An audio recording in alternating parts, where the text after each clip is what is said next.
We should have. That's crazy.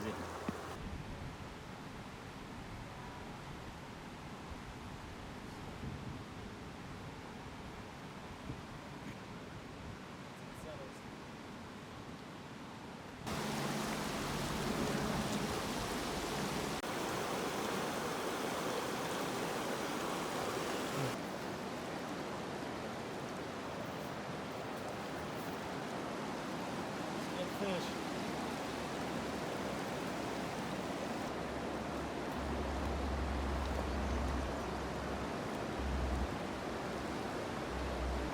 Yeah, the majority of this is new sediment runoff from this flash flood event. There's gravel that far down on this point bar that would have primarily been exposed gravel yesterday and is now that far deep, covered in sediment and debris and ash.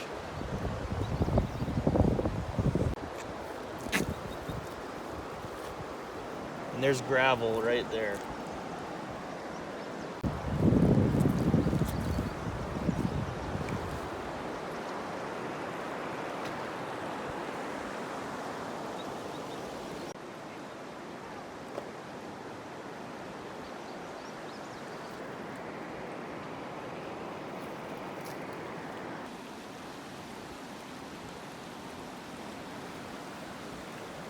Like, how do you breathe?